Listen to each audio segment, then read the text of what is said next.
KR పురం ITDA పరిధిలో ఉన్న 5 మండలాల్లో అబార్షన్స్ ఎక్కువగా జరుగుతున్నాయని ఇది బాధాకరమైన విషయమని రాష్ట్ర మహిళా కమిషన్ చైర్పర్సన్ రాయపాటి శైలజ పేర్కొన్నారు. బొట్టాయిగూడెం మండలం కేఆర్ పురంలోని ఐటీడీఏ కార్యాలయంలో అధికారులతో చైర్పర్సన్ సమీక్షా సమావేశం నిర్వహించారు. అనంతరం ప్రాథమిక ఆరోగ్య కేంద్రాన్ని సందర్శించారు. ఈ సందర్భంగా చైర్పర్సన్ శైలజ మీడియాతో మాట్లాడుతూ ఈ నెల 1వ తేదీన మాతా శిశు మరణాలపై ఏలూరు జిల్లా కలెక్టర్ వెట్రిసెల్వి సమీక్షా సమావేశం నిర్వహించారన్నారు. గత 9 నెలల్లో 281 అబార్షన్లు జరిగాయని ఈ సమావేశంలో వెల్లడించారన్నారు. వీటిలో ఎక్కువగా కేఆర్ పురం ఐటీడీఏ పరిధిలో ఉన్నాయన్నారు. ఒక పక్క కేంద్ర రాష్ట్ర ప్రభుత్వాలు మహిళల అభివృద్ధికి పెద్దపీట వేస్తుంటే మరో పక్క ఇటువంటి ఘటనలు జరగడం బాధాకరమైన విషయమని అన్నారు.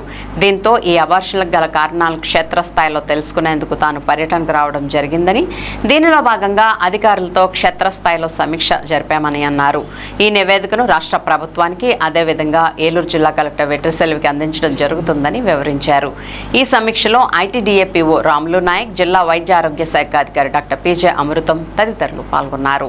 మెయిన్ న్యూస్ అన్నమాట.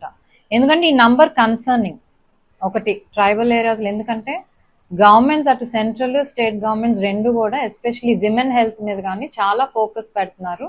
విమెన్ బాగుంటేనే ఫ్యామిలీ మొత్తం కూడా బాగుంటుంది అని చెప్పి ఈ మొన్న బడ్జెట్ లో కానివ్వండి, అంతకుముందు కానివ్వండి పెద్ద పీట వేస్తున్నారు. అలాగే స్టేట్ గవర్నమెంట్స్ వచ్చేసరికి కూడా అంగన్వాడీ సెంటర్స్ నుంచి, అంటే అంగన్వాడీ సెంటర్స్ అలాగే పిహెచ్ఎస్సిలో ఏఎన్ఎంస్ ప్రెగ్నెంట్ అయిన దగ్గర నుంచి కూడా, తర్వాత అంగన్వాడీస్, తర్వాత ఐసిడిఎస్, వీళ్ళందరూ కూడా ఒక చైల్డ్ ఒక ఏజ్ వచ్చే వరకు కూడా ఫాలో అప్ చేసి వాళ్ళ న్యూట్రిషన్ కానివ్వండి, హెల్త్ వైజ్ కానివ్వండి, ఇవన్నీ కూడా ఫాలో అప్ చేస్తున్నారు. అలాగే టీనేజ్ ప్రెగ్నెన్సీస్ లేకపోతే చైల్డ్ మ్యారేజెస్ మీద కూడా ఫోకస్ పెట్టి ఈ మండలాలు ఏదైతే ఈ ఐటీడీఏ ఈ ఏరియా ఉందో కొంచెం 5 మండలాల్లో 12 పాయింట్ చేంజ్ ఎంత పర్సెంటేజ్ ఉంది యావరేజ్.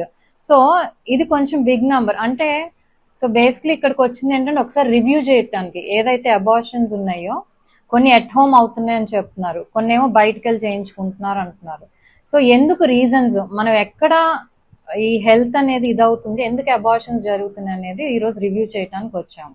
ఈ నంబర్స్ అన్ని కూడా వెరిఫై చేస్తున్నాము. ఆ కన్సర్న్ ఎవరైతే అంగన్వాడీస్ ఉంటారో లేకపోతే ఏఎన్ఎంస్ ఉంటారో, పిహెచ్సి డాక్టర్స్, అలాగే డిఎంహెచ్ఓ మ్యామ్, అలాగే ఐటీడీఏ పిఓ సార్ ఉన్నారు, వీళ్ళంతా కూడా రివ్యూ చేయటం జరిగింది.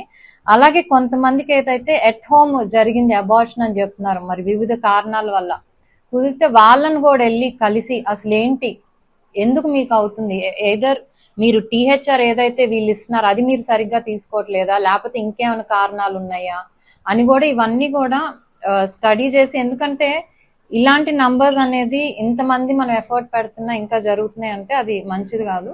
సో దీనికి కారణాలు, ఎందుకంటే ఫీల్డ్ లెవెల్లో పైనుంచి అన్ని జరుగుతున్నాయి కానీ ఫీల్డ్ లెవెల్లో ఏం ల్యాకింగ్ ఉంది అనేది చూడటానికి ఈరోజు ఇక్కడ కేఆర్ పురం ఈ ఐటీడీ ఏరియాకి రావటం జరిగింది అనమాట. సో దీన్ని అంతా కూడా స్టడీ చేసి అందరితో మాట్లాడి ఈ రిపోర్ట్ మా వైపు నుంచి కూడా మేము డిస్ట్రిక్ట్ కలెక్టర్ సెల్వి గారికి కూడా మేము ఇస్తాం.